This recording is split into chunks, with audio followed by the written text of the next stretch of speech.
괜찮아. 신중선. 한 치 앞도 보이지 않는다. 시커먼 먹물을 눈앞에 뿌려놓은 것 같다. 이게 대체 무슨 일인가 싶어 눈을 질끈 감았다가 떠보고 주먹으로 비벼본다. 골이 지끈거려 검지로 관자놀이를 꾹 눌러보기도 한다. 소영은 외출복 차림으로 거실 바닥에 누워 있었다. 자신이 처해 있는 현재의 상황이 도무지 요령부득이라 누운 상태로 안구만 움직여 주변을 탐색해 본다. 점차 시야가 트이면서 두 개의 푸른 막대가 눈에 들어온다. 푸른 빛이 벽시계의 시침과 분침임을 인지하는 순간 소영은 현재의 시각이 새벽 5시에 육박하고 있으며 동시에 이곳이 자신의 오피스텔이란 걸 깨닫는다. 일어서려다 도로 주저앉아 버린 소영에게 이전에 몇 시간은 공백 상태로 남아있다. 경이롭기까지 한 인간의 귀서 본능에 놀라움을 금치 못하면서 퍼뜩 현관문을 본다. 놀랍다. 문은 걸쇠까지 완벽히 잠겨있고 열쇠 꾸러미는 누구에게도 빼앗기지 않겠다는 듯 소나기에 꽉 걸어쥐고 있다. 겨우 추스르고 일어난 소영에게 시급한 건 욕실에 들어가는 것이었다. 밀려 올라오는 욕지기 때문이다. 벽에 의지하지 않고는 걸음을 옮길 수 없을 지경으로 휘청거렸다. 소영은 욕실에 발을 들이자마자 후다닥 변기 뚜껑을 열고 얼굴을 처박는다. 온갖 것들이 입을 통해 와르르 쏟아진다. 간밤의 기억이 뭉텅 잘려나가 사라졌으니 지금 개워내고 있는 것이 어떤 음식의 잔해인지도 가늠할 수 없다. 마크 랜턴이라면 이럴 때 변기 안에서 신비로운 경험이라도 할 테지만 소영의 상태는 꼴사납기 이를 데 없다. 변기 레버를 내리고 간신히 옷을 벗은 다음 쭈그리고 앉아서 샤워기를 정수리에 들이댄다. 찬물을 뒤집어 써도 끔찍한 두통은 호전될 기미가 없다. 수건으로 닦고 자시고 할 여력조차 없어 물을 뚝뚝 떨어뜨리며 기다시피 하여 침대 위로 기어오른다. 윗니와 아랫니가 태엽 감아놓은 인형처럼 딱딱 소리내며 제멋대로 부딪힌다. 난방이 나오고 있긴 해도 알몸에다 젖어있는 상태다. 그리고 한겨울이다. 무릎이 쓰라려 살펴보니 참혹하게 깨져 있다. 이 또한 기억에 없다. 까르르 영롱한 웃음소리가 소영의 귀를 간지린다. 둘째 아이 현우가 작고 보드라운 손으로 뺨을 쓰다듬는다. 그만해. 엄마 잠 좀 자자. 응? 소영은 현우의 손을 가볍게 내치며 스르르 잠에 빠져든다. 햇살이 깊숙이 들어와 있었다. 찬란한 빛이 눈동자로 몰려드는 순간 소영은 문득 전율한다. 얼굴에 와닿았던 손길은 아이가 아니었던가. 나는 지금 정말 혼자인가. 소영은 불현듯 상체를 일으킨다. 젖가슴이 잠깐 흔들리다 멈춘다. 쇄골과 쇄골 사이에 움푹 파인 부분에 드리워 있는 목걸이도 함께 덜렁이다 정지한다. 언제던가 어버이날에 첫째 아이 승우가 선물해준 별 모양 목걸이다. 베개가 축축하다. 시트도 이불도 전부 젖어 있다. 베개 솜과 매트리스는 볕에 오래오래 말려야 사용할 수 있을 것이다. 누구라도 좋으니 따끈한 에스프레소 한 잔 갖다 주면 좋겠다고 생각한다. 승우라면 충분히 그래줄 수 있을 테지만 소용없는 희망이다. 전쟁 같은 격한 시간들을 보낸 후에야 비로소 획득했던 자유지만 이 순간 소영은 왠지 이 해방감이 편치 않다. 소영은 눈을 감은 채 어젯밤의 행적을 차근히 되짚어 본다. 김 기자, 이 차장, 손치수 이렇게 어울려서 술을 마셨다. 성인 만화 전문인 만화가 손치수를 일방적으로 궁지에 몰아넣었던 것이 기억난다.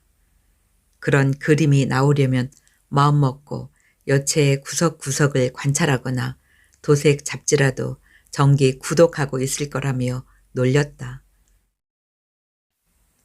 두서없이 한 토막 한 토막씩 어떤 장면들이 떠오르긴 하지만 시간 순서대로는 아닌 것 같고 온전히 블랙아웃 상태가 된 시점 또한 알 길이 없다. 몇 차례인가 장소를 옮긴 것도 같은데 어디를 갔는지도 기억나지 않는다.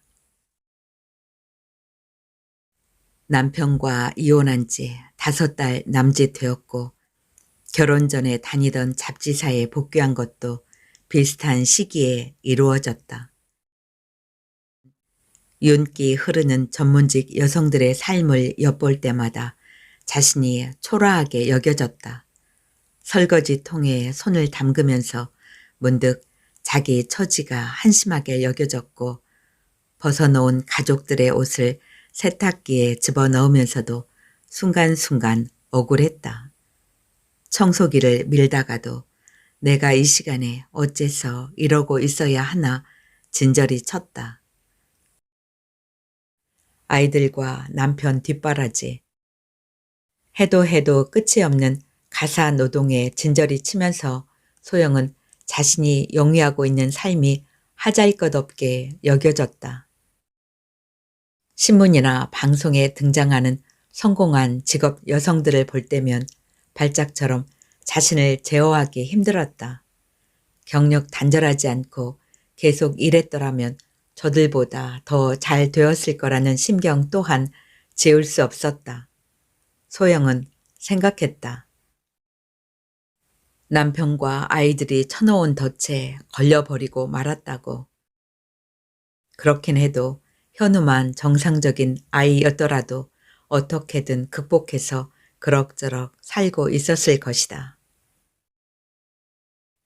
현우의 상태를 적극적으로 관찰하기 시작한 것은 아이가 막 2돌이 지났을 때였다. 현우는 말을 하지 않았다. 엄마, 아빠라는 말조차 하지 않았다. 아예 입술을 열지 않았다는 것이 맞는 표현일 것이다.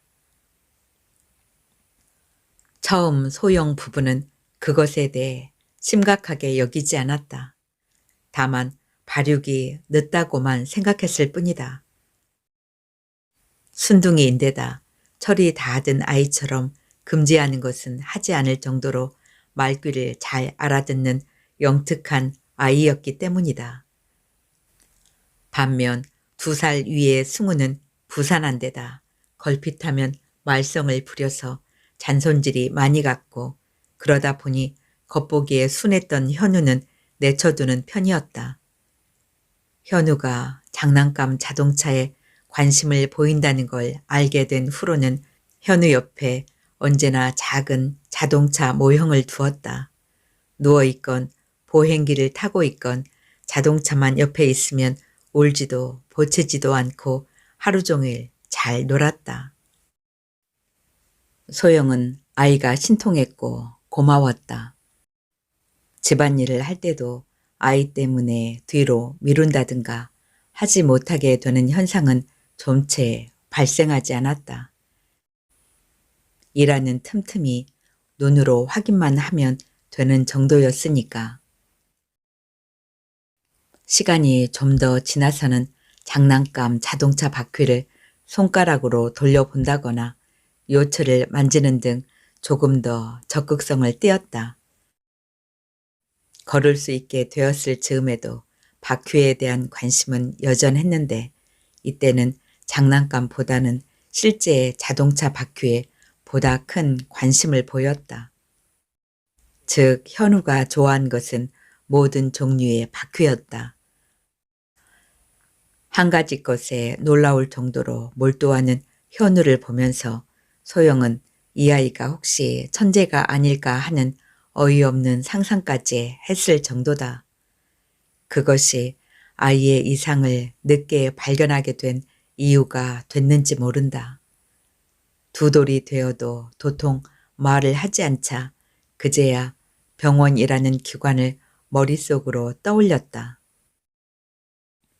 그곳에서는 현우의 말문을 트이게 할 방도를 알려줄 것이라고 믿었다. 대학병원 소아과를 찾았다. 소아과 의사는 소영의 설명을 듣자마자 대번에 정신과 쪽으로 가보라고 했다. 정신과란 말을 듣는 순간 소영의 가슴이 철커덩 쇳소리를 내면서 내려앉았다. 지레 좌절감에 빠지고 말았다. 소아정신과 전문의는 현우를 발달장애 자폐증 환자라고 진단했다. 말이 늦되니 방법을 찾기 위해 간 것일 뿐인데 졸지에 덤터기를 쓰고만 기분이었다. 말을 하지 않는다는 것만 빼고는 지극히 멀쩡한 아이에게 이상한 변명을 덮어 씌우는 것 같았다. 믿고 싶지 않았다. 오늘날의 육아 문제는 경제 성장과 핵가족화 그리고 물질 만능적인 사회 풍조와 밀접한 관계가 있으며 소영은 의사의 말에 도통 집중할 수 없었다. 예를 들면 한 30년 전만 해도 아기 돌보는 시간이 어머니로선 가장 즐거운 일 가운데 하나였지요. 그러나 최근에는 육아가 귀찮고 번거로운 일로 전락해버린 경향이 있습니다. 경제적인 이유 때문에 아기를 낳지 않겠다는 가정도 늘어나고 있고요. 정서적인 접촉을 생명으로 하는 육아가 부모 중심적인 데다 타산적인 것으로 변질되어 가고 있는 것이죠. 어떻습니까? 혹시 제 의견에 공감 가는 부분이 없으신가요? 현우 어머니께선 혹시 현우 낳는 것을 망설인 적은 없었나요? 소영의 심장이 세차게 뛰었다.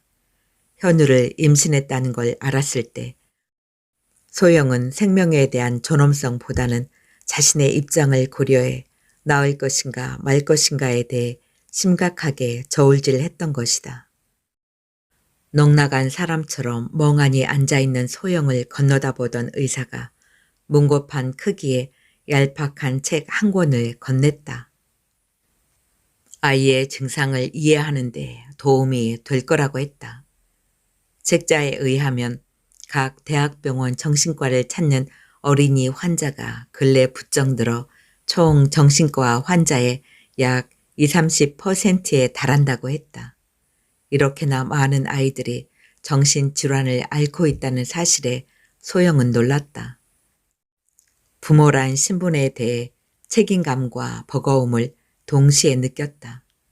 처음 가져보는 감정이었다. 소영의 닥터 쇼핑이 시작됐다. 유명 대학병원 특진실에 기웃댔다. 아이를 데리고 정신과를 찾아야 한다는 사실이 마냥 억울했지만 어쩔 수 없었다. 아이에게 정신적으로는 이상이 없다는 얘기를 듣기 위해서라도 멈출 수 없었다. 어떻게 내가 이 말도 안 되는 병을 가진 아이의 엄마일 수 있는가에 대해 끊임없이 의문을 가졌다.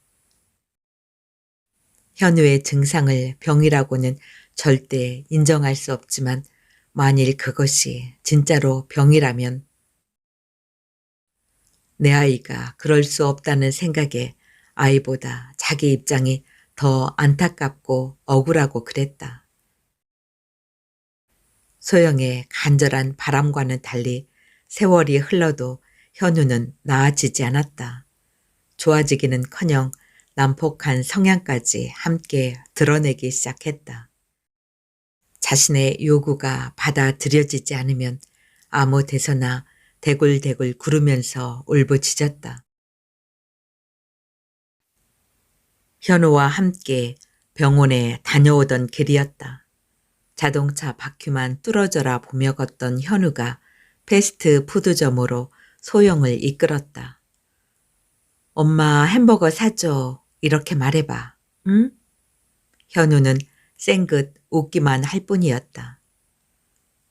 버거와 콜라를 순식간에 먹어치운 현우가 손가락을 빨면서 일어나더니 이 자리 저 자리 기웃대기 시작했다. 얼른 데려와야 마땅했지만 그날따라 실험을 해보고 싶었던 소영은 현우의 동선을 따라 예의주시하고만 있었다. 그러던 어느 한순간 현우의 걸음이 빨라졌다. 소영의 심박동도 덩달아 빨라졌다. 뭘까? 아이가 왜 저럴까? 혹시 몰라서 벌떡 일어섰지만 쫓아가지는 않았다. 좀 더 지켜볼 요량이었다. 아이가 정지한 곳은 현우 또래 여자아이가 엄마인 듯 싶은 여자와 함께 앉아있는 자리였다. 눈 깜짝할 사이였다. 여자아이의 치킨을 스스럼 없이 집어서 입속으로 가져간 것은. 그런데 그 행동이 너무도 능청스러워서 누가 보면 제 것을 먹는 줄 알 정도였다. 여자아이가 자지러지게 울었고 소영이 한 걸음에 달려갔다. 혹시나 하는 기대는 여지없이 무너졌다. 소영은 모녀에게 진심으로 사과했고 사죄의 의미로 같은 메뉴를 주문해줬다. 자리에 돌아간 소영은 내친김에 한 번 더 시도해 보기로 했다. 현우의 손에 돈을 쥐어주며 말했다. 저기 누나 있는데 가서 먹고 싶은 거 말하고 사가지고 와봐. 알았지? 현우는 씩씩하게 주문대로 걸어갔다. 소영의 심장이 다시 요동쳤다. 과연 아이가 해낼 것인가? 현우는 캡을 맵시 있게 쓴 소녀 앞에 섰다. 말썽을 일으키면 어쩌나 하는 두려움에 소영은 여차하면 달려나갈 태세로 엉거주춤 몸을 일으켜 세웠다. 현우는 서 있기만 했다. 아무리 기다려도 현우의 입술은 열릴 줄 몰랐다. 소영의 가슴이 초조함으로 타들어갔다. 가만히 서 있기만 하는 아이에게 소녀가 말을 걸었다. 뭐 줄까? 현우는 입을 열지 않았다. 대신 작은 손가락으로 벽 메뉴판을 가리켰다. 그러나 실물보다 몇 배 크게 만들어진 것이라 현우가 가리키는 게 뭔지 자세히 알 수 없었다. 프라이드 치킨?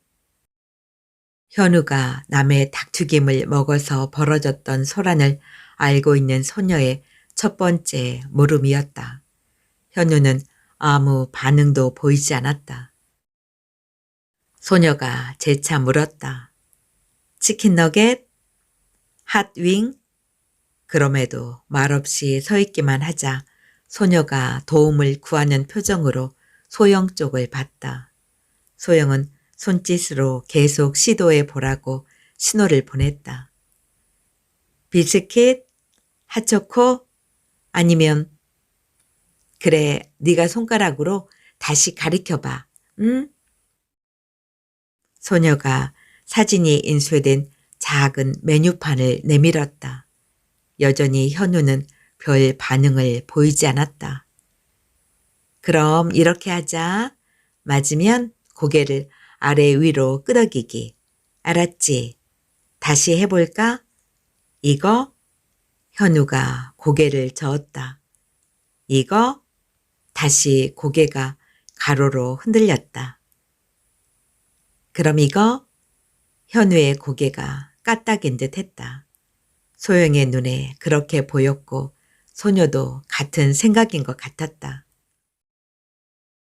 소녀가 소영 쪽을 다시 봤고 소영이 고개를 까딱거려줬다.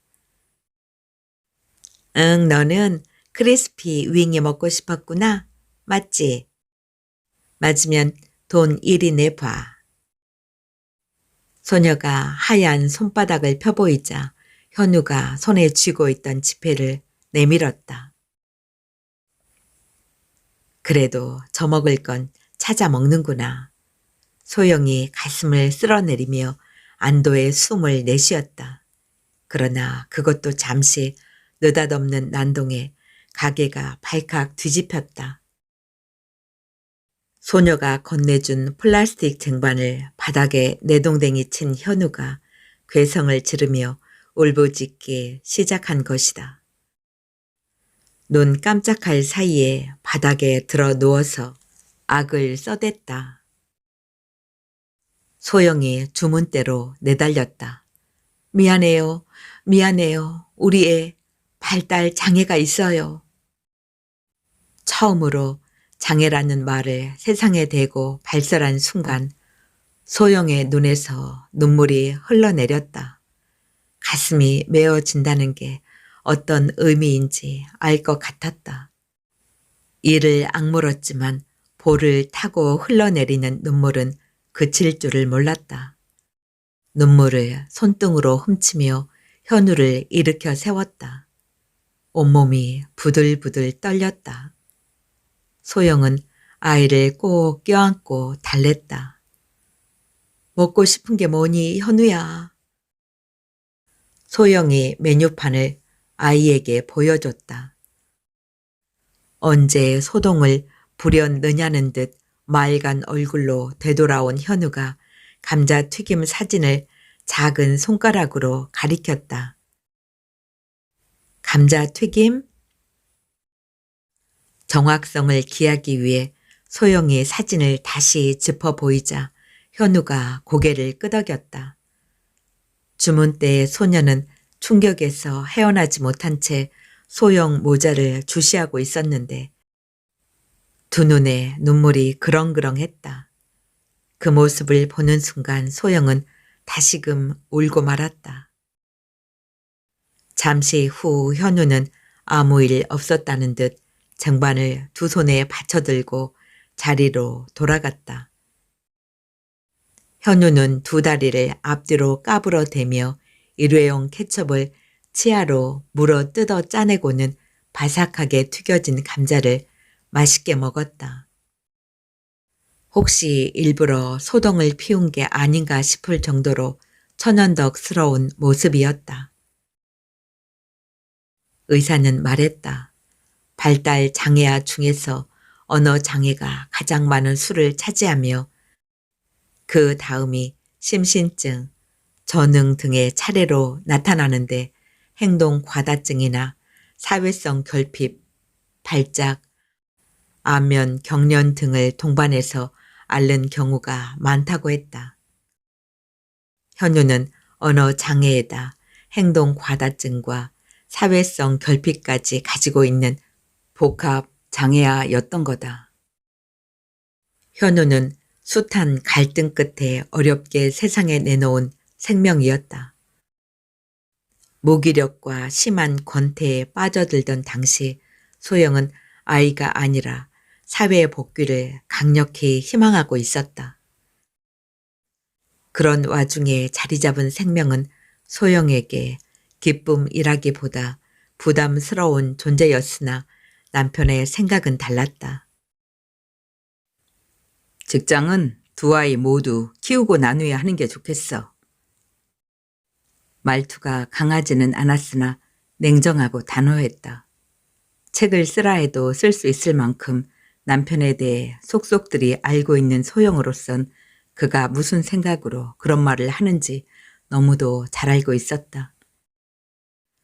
아이를 포기한다면 우리 사이가 어떻게 될지 장담할 수 없어 라는 말과 동의어였다. 소영의 고민은 깊었다. 일과 가정 둘 다 소중했으니까. 오랜 시간에 걸쳐 공들여 남편을 설득했지만 뜻대로 되지 않았다. 아이들 기르고 난 뒤에 하라잖아. 최소한의 엄마 역할을 다한 후에 하고 싶은 일 실컷 하라잖아. 남편은 같은 말을 되풀이했다. 결국 둘째를 낳았지만 내내 번민했기에 태교에 신경 쓸 겨를이 없었다. 태아는 뱃속에서 많이 외로웠을 것이다. 현우는 승우가 애지중지하는 로봇의 팔을 부러뜨리거나 공책을 찢는 등 하루가 멀다 하고 말썽을 부렸다. 승우는 동생의 횡포를 대부분 참아내는 편이었지만 그 아이 또한 어린아이라 감당기 힘들 때가 많았다. 흔하게 일어나는 일은 아니지만 크게 싸우기도 했다. 사내 아이들이다 보니 그럴 때에는 주먹이 오가기도 했다. 다툴 때 소영이 혼내는 쪽은 언제나 큰아이 승우였다. 왜 말을 하지 않는 거니? 제발 한 번만이라도 좋으니 엄마 하고 불러봐. 안타까움이 넘쳐 흘러 서러움이 되고 그 서러움이 높은 파도가 되어 소영을 집어삼키면 소영은 아이를 부둥켜 안고 엉엉 목 놓아 울었다. 공감 능력이 결여되어 있는 아이는 제 엄마가 서럽게 울어도 별 반응을 보이지 않았다. 그간의 노력도 헛되이 전혀 개선되지 않은 채로 현우는 유치원에 갈 나이가 되었다. 담당이는 특수학교 유치원을 소개해 줬지만 받아들이지 않았다. 특수학교에 넣어버리면 다시는 일반 세상으로 돌아오지 못할 것 같아 두려웠다. 일반 유치원에 넣는 대신 별도로 특수 치료를 병행했다. 물론 아이의 유치원 생활은 순조롭지 않았다. 자기 주장이 받아들여지지 않으면 드러누워 생떼를 부렸고 걸핏하면 폭력을 행사했다. 한 유치원에서 적응하지 못하면 다른 곳으로 옮기는 식으로 현우는 몇 군데의 유치원을 전전했다. 그런 상황임에도 특수 유치원으로는 보내기 싫었다. 치료사의 권유에 따라 동네 아이들을 불러 모아 어울리도록 유도하기도 하고 엄마로서 할 수 있는 한의 모든 노력을 다 기울였으나 좋은 결과는 얻지 못했다. 현우에게는 그 무엇도 통하지 않았다. 사회성 결핍이 언어 장애보다 훨씬 심각한 장애였다. 현우에게 집착하느라 남편과 승우는 뒷전이었다. 소영은 현우 외엔 다른 무엇도 존재하지 않는 것처럼 살았다. 최선을 다해도 나아지지 않는 아이를 안타깝게 바라보는 사이 어느덧 초등학교에 입학할 시기가 되었다. 담당이는 이번에도 특수학교를 추천했다. 유, 초, 중, 고등학교 과정은 물론이고 전공과 과정도 함께 있는 공립 특수학교입니다. 모두 무상교육이라 통학버스도 운영하고 있습니다만 학교가 지방이라 현우는 기숙사를 신청해야 할 겁니다. 치료사를 전담 배치하고 있는 학교이고 소규모지만 병원 학교도 있는 곳입니다. 현우가 기숙사에서 지내면 어머님 입장에서는 예전보다 훨씬 편해지실 거예요. 장애 아동들과 함께 하기엔 너무도 멀쩡하고 예쁜 자식이지만 하는 수 없는 일이었다. 현우를 마침내 특수학교에 입학시키던 날 소영은 자신과 동일한 마음고생을 하고 있는 부모들이 많다는 사실에 놀라움을 금치 못했다. 그러나 동시에 위안도 함께 받았다. 입학 정원이 많지 않아 미처 입학하지 못해 대기하는 아이들도 있다고 들었다. 증상이야 저마다 달랐지만 참석한 부모 모두가 제 자식은 아까워했다. 그들도 소영과 마찬가지로 특수학교란 곳에 자기 아이를 맡겨야 한다는 사실에 현실감을 느끼지 못하는 것 같았다. 하나같이 기적을 갈구하고 있었다. 남편은 입학식 날 아침 현우의 볼을 살짝 만졌을 뿐 그 이상의 어떠한 감정 표시도 하지 않았다. 심지어는 입학 선물도 마련하지 않았다.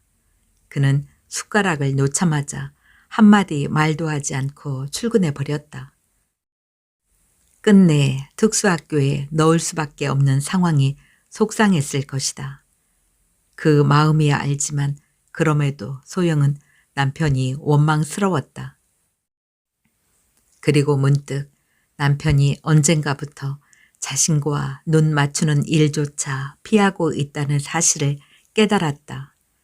머리를 맞대고 아이 문제를 의논하지 않게 된 지도 오래 되었다는 걸 그제야 인지했다. 혼자서 이리 뛰고 저리 뛰느라 다른 데엔 신경 쓰지 못하고 허겁지겁 살았다. 돌이켜보니 그 세월을 어떻게 견뎠나 싶은 마음이 들면서 모든 것이 허망했다. 외로운 마음으로 현우를 특수학교에 넣고 돌아오던 날 소영은 몹시 허전했다. 현우가 없으니 마땅히 해야 할 일도 없었다. 넋이 다 빠져나가는 것 같았다. 침대에 들어 누웠다. 아팠다. 많이 아팠다. 소영은 오래도록 잤다. 승우가 간식을 챙겨 먹고 학원에 가는 것도 몰랐고 남편이 퇴근에 들어와 샤워하고 텔레비전을 시청해도 알아차리지 못할 정도로 죽은 듯이 잤다. 몇 날 며칠을 잠만 잤다. 걱정스러웠던 승우가 흔들어 깨워도 눈만 겨우 떠 보일 뿐 일어날 줄 몰랐고 남편이 이마를 짚으며 병원에 가보자고 말해도 그것이 꿈인지 현실인지 파악하기 힘들었다.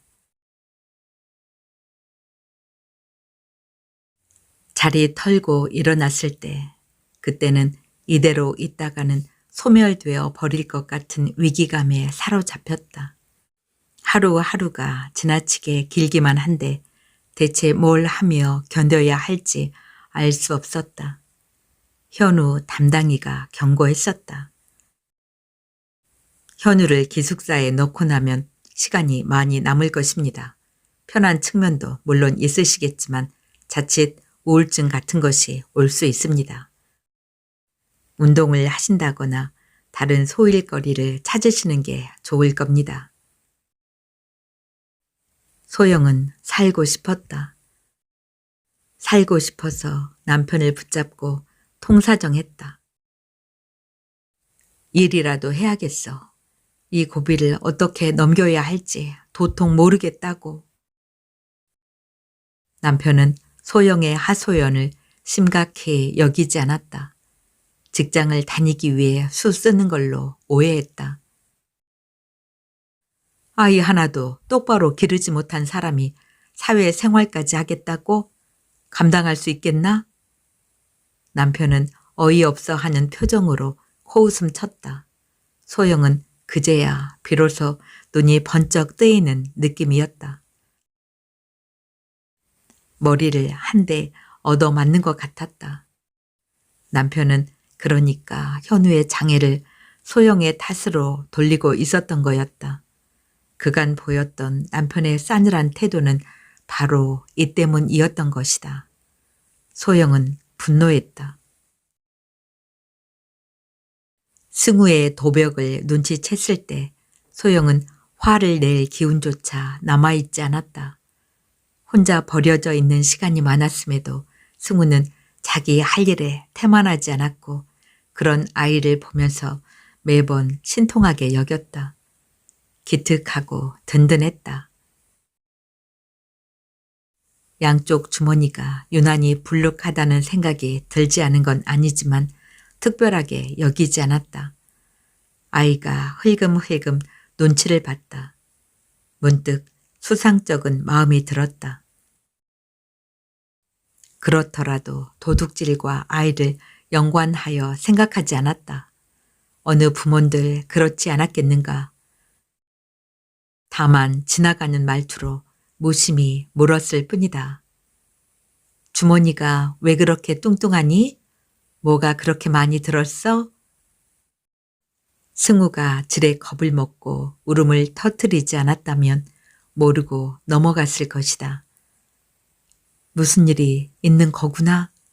가슴이 벌렁거렸다. 승우의 호주머니에서는 초콜릿과 과자 같은 것들이 조금 전 지영의 손에 쥐어준 1,000원짜리 지폐와 함께 나왔다. 아, 너마저. 짧은 외침이 탄식처럼 터져 나왔다. 승우에게 여태까지 훔친 거 하나도 숨김없이 적어보라고 명령했다. 거짓말을 하면 파출소에 잡혀간다고 으름장을 놓았다. 승우가 내민 종이에는 군것질 종류는 물론이고 학용품도 있었다. 대체 왜 이런 짓을 하는 거니? 용돈이 모자랐니? 소영의 다그침에 승우가 도리질했다. 현우 병 고치려면 돈 많이 들잖아. 그래서 돈 내는 게 아까웠어. 승우의 말 한마디 한마디에 억장이 무너져 내렸다. 아이 앞에서 눈물을 보이면 안 된다는 일쯤 모르지 않지만 자제할 수 없었다. 돈은 함부로 쓰지 않았어. 정말이야. 엄마 주려고 다 모아놓았어. 눈물과 콧물로 뒤범벅된 얼굴을 손등으로 문지르며 변명하던 승우가 벌떡 일어섰다. 내가 저금한 돈 다 엄마 줄게. 현우 병 고치는 데 써. 소영은 제 방으로 들어가려는 승우를 제지했다. 먼지 털이를 집어들었다. 처음 들어보는 매였다. 아이는 밉지 않았다. 미운 건 소영 자신이었다. 아이는 다만 가여울 따름이었다. 찢어지는 듯 아린 마음에 아이보다 더 많은 눈물을 흘리면서 가는 종아리를 후려쳤다. 그건 자신의 살을 생으로 도려내는 것과도 같은 아픔이었다. 마음 같아선 꼭 보듬어 주고 싶었지만 이를 악물고 참아야 했다. 남편에겐 알리지 않을 작정이었다. 또 어떤 말이 그 입에서 나올지 몰라 두려웠다. 그러나 승우의 부어오른 종아리는 쉽게 눈에 띄었고 사태를 알게 된 남편의 눈이 차갑게 일그러졌다. 그 눈은 이래도 네가 직장을 다니려고 하느냐며 조롱하는 것 같았다. 차마 일은 하겠다는 말은 다시 꺼내지도 못한 채 소영의 일상은 더욱더 무기력해져 갔다. 소영의 가정은 미래를 가늠하기 힘든 수렁 속으로 빠져들었다. 이혼하자. 출근길 구두를 신기 위해 허리 굽힌 남편의 정수리에 대고 소영이 버석거리는 목소리로 내뱉었다. 직장 다니겠다더니 이젠 이혼이야? 남편은 대꾸할 가치도 없다는 듯 휑하니 나가버렸다. 소영은 끈질기게 졸랐다. 출근할 때도 귀가할 때도 얼굴을 볼 때마다 말했다. 모든 것 접고 현우에게만 매달렸던 그때처럼 소영은 이혼에다 목숨 건 사람처럼 이혼을 얘기했다. 한때 기분으로 그러다 말겠지 싶었던 남편도 종래엔 질린 것 같았다. 직장 다니지 말랬다고 이혼하는 사람도 다 있나? 당신하곤 더 이상 살지 않겠어. 나도 존중받고 싶어. 현우 데리고 다니며 발버둥 칠 때 당신은 뭐 했나 곰곰이 생각해봐. 내가 일일이 말하지 않았지만 당신은 그때도 지금도 너무나 이기적이야. 이게 이혼 사유야. 이혼 같은 건 내 인생에 없어. 당신을 사랑해서가 아니라 도둑질하는 자식과 모자란 자식 뒷바라지 때문에라도 이 집에 오래오래 있어줘야겠어. 남편의 말이 끝남과 동시에 소영의 손이 그의 뺨을 힘껏 후려쳤다. 모자란 자식이란 말이 부모 된 자의 입에서 튀어나오다니 믿기 힘들었다. 그러자 남편도 기다렸다는 듯 소영의 뺨을 올려 붙였다. 철썩, 철썩, 그것도 2번이나 연거푸 때렸다. 소영의 뺨은 벌겋게 물들었고 후끈 달아올랐다. 소영은 남편의 손찌검의 느낌에서 일말의 애정도 남아있지 않다는 걸 명확히 감지했다. 그러면서도 이혼하지 않겠다니 이건 무슨 마음보란 말인가. 조금 전 남편이 내뱉은 말은 완벽한 그의 진심이었던 것이다. 도둑질하는 자식과 모자란 자식 뒷바라지 때문에라도 이 집에 오래오래 있어줘야겠어. 소영이 소리쳤다. 아이들은 내가 맡을 테니 그냥 이혼만 해줘. 도둑질하는 자식과 모자란 자식, 그 자식들 내가 돌보겠다고. 지금 제정신이야? 어떻게 애 둘을 건사하겠다는 건지 원? 성취하는 아이 때문에 괴로웠겠지. 무척이나 힘들었겠지. 그렇지만 왜 내 감정은 묵살하는 거지? 함께 걱정하고 상처 어루만지면서 그렇게 살면 안 되는 거였나? 소영 부부는 눈만 마주치면 목소리를 높였다. 무엇 하나 마음이 일치하는 게 없었다. 그동안 어떻게 부부로 살았는지 불가사의할 지경이었다. 싸우느라 입속에 든 밥알을 체에 씹어 삼키지도 못하고 출근하던 어느 날 남편은 귀가하지 않았다. 소영도 남편을 기다리지 않았다. 아니, 매일매일 기다렸다. 가방을 싸놓고 기다렸다. 승우는 언제 떠날지 모르는 엄마를 두려운 눈으로 지키며 집안에서만 맴돌았다. 며칠 만에 들어온 남편은 새해 출발을 해보자고 했다. 직장 다니는 거 말리지 않을 테니 이혼만은 하지 말자고 했다. 아이들이 어느 정도 성장할 때까지는 함께 키워야 할 의무가 있지 않겠는가라는 말로 소영을 설득하려 했다. 소영은 흔들리지 않았다. 이 사람과는 절대로 함께 살 수 없다고 생각했다. 가정은 더욱더 험악해져 갔다. 승우는 눈치 살피는 가엾은 아이로 변해가고 있었다. 타협이 불가능해 보이는 소영의 고집에 지쳐버린 남편이 급기야 손을 들었다. 그렇게도 소원이라면 이혼에 합의는 해주겠으나 아이들에 대한 권리는 깨끗이 포기하라고 했다.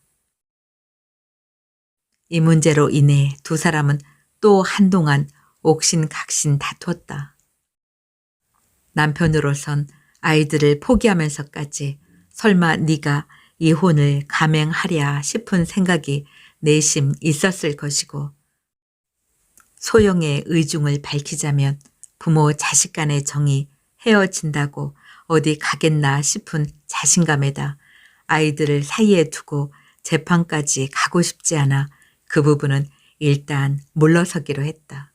그러나 내심 자리 잡히는 대로 아이들을 데리고 올 작정이었다. 반드시 후회할 거야, 당신. 아이들 만날 생각은 꿈에서라도 하지 마. 언젠가는 데리고 가겠다는 마음 또한 버리는 게 좋을 거야. 특히 내가 다시 받아줄 거란 기대는 절대 하지 마. 남편의 눈에서 시퍼런 불이 일었다. 새로운 생활이 시작됐다. 처음에는 남편에게서 벗어났다는 사실 하나만으로도 흡족했다. 결혼 전 다니던 잡지사에 복귀한 덕에 일자리 걱정도 없었다.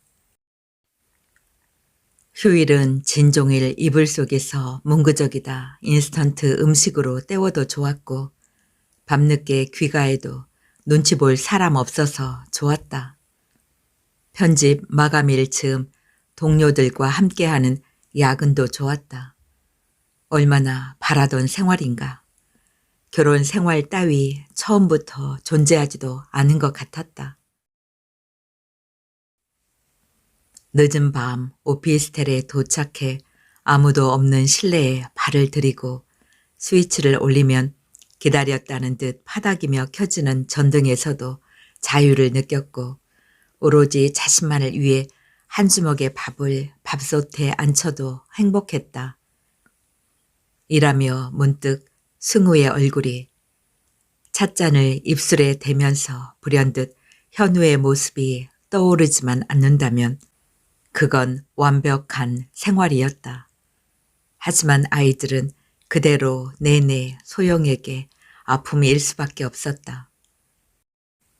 감당할 수 없는 그리움에 시시때때로 아팠지만 언젠가 때가 되면 아이들을 데려오리라 생각하고 있기에 참을 수 있었다. 이혼을 후회하는 일이란 절대 없을 것이라 자신했다.